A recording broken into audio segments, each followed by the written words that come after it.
1950, Albert Einstein wrote a remarkable letter that was later printed in the New York Times.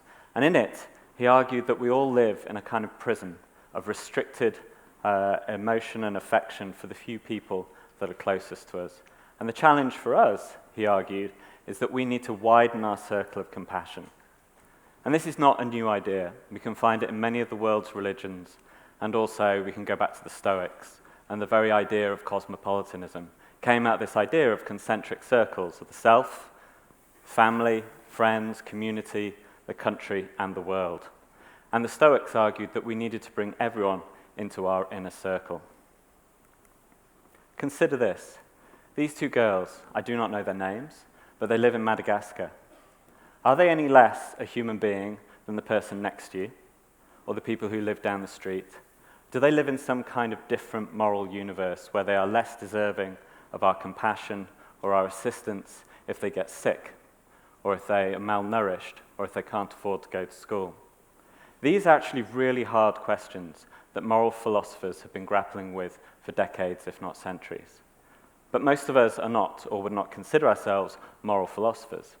And we are less likely to turn to the writings of Immanuel Kant than turn to the people next to us, our friends and family. And indeed, that's what I want to talk about today. How does our inner circle, our friends and family, how do they influence how far our outer circle of compassion goes? In June this year, 2017, we, as part of the AID Attitudes Tracker, ran a survey and surveyed 8,165 members of the British public in a nationally representative survey and asked them a series of questions about how they feel about global poverty and assisting distant others versus those who live closer. And as you can see, about 18% of the UK public said they were not very or not at all concerned about global poverty, but 47% of the public are either fairly concerned or very concerned. And we also know that this translates, not perfectly, but this does help predict how wide people feel like their circle of compassion should be, whether we should exclusively focus on poverty here in the UK, or whether we should try and find a balance of addressing poverty here and poverty overseas. And the question is, what difference does our social network, our friends and family, their opinions, make to this relationship, if anything? So we asked people to name up to 3 others that they discussed the issue with. 72% of people said no one. Fair enough. But 28% of people were able to name at least one other person that they talked about the issue with. And just to be clear, we said this could be positive or it could be negative. And then we continued to ask them a whole series of questions about these other people that they discussed the issue with. So, what is their gender? What is their age? What is their ethnicity? What is their level of concern about global poverty? Where do they sit on the left-right political scale?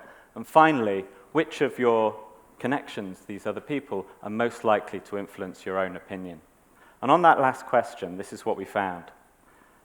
Friends were most frequently mentioned as a source of influence over people's own attitudes and views about global poverty. But the people that were ranked first most consistently were our spouses or partners. Now, this varies according to different groups within the population. So younger people are much more likely to mention their parents, older people are much more likely to mention their children. And men are much more likely than women to mention friends or work colleagues, and women are much more likely to talk about the members of their family. So this is what we can then do with the data that we collected.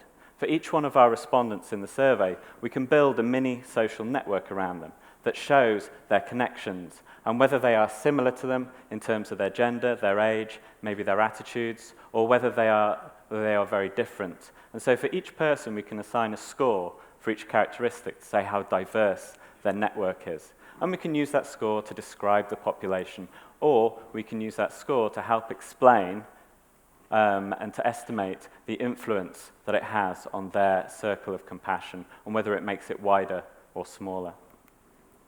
So, purely descriptively, here's what we found. So first of all, women's social circles are 17% larger than men. That women are much more likely to discuss the issue with other men, than men are with women, and it turns out that that matters.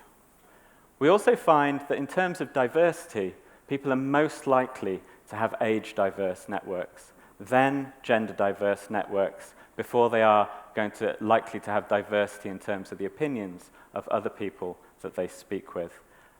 We are least likely to see ethnically diverse networks within the British public.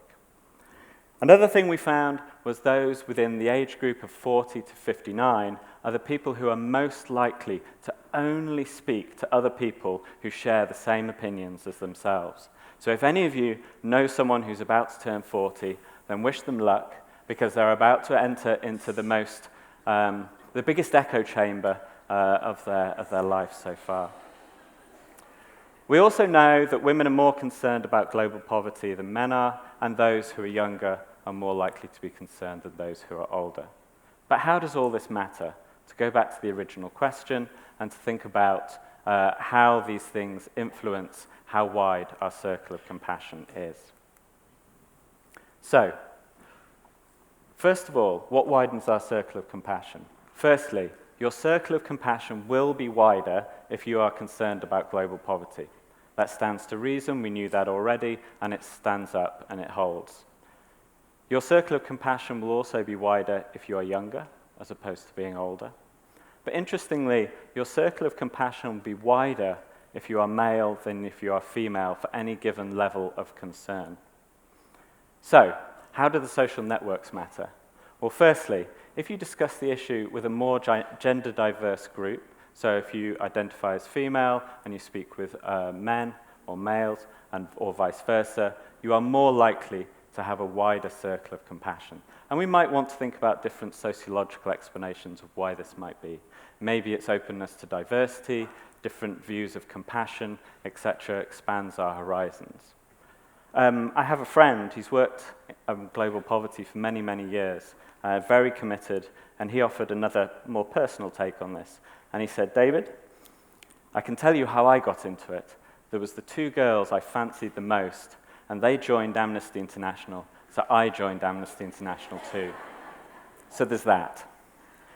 But finally, in terms of our attitudinal diversity, if you speak with other people who have a lower level of concern about global poverty than you do, it's going to shrink your circle of compassion. They affect your circle. And vice versa. If you have a low level of concern about global poverty, but you are speaking with other people who have higher levels, then your circle of compassion will expand and get larger. So it matters who we speak to and what their attitudes are. I spend my days researching into why people get more or less engaged with global poverty, or indeed, what are the political drivers that help reduce poverty, expand people's freedoms, and improve people's life overseas.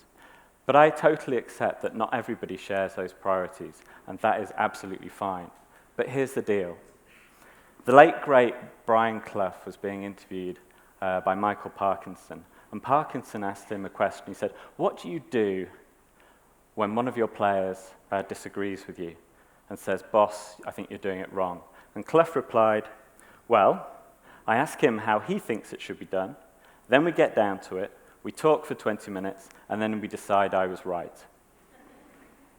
The good news is we are not all Brian Clough, that we can and we do change our opinion about global poverty and how wide our circle of compassion should be. And actually, it's the people, our friends and family that we talk to that influence this. And similarly, in talking to our friends and family, we can also influence their attitudes and their circle of compassion. Thank you.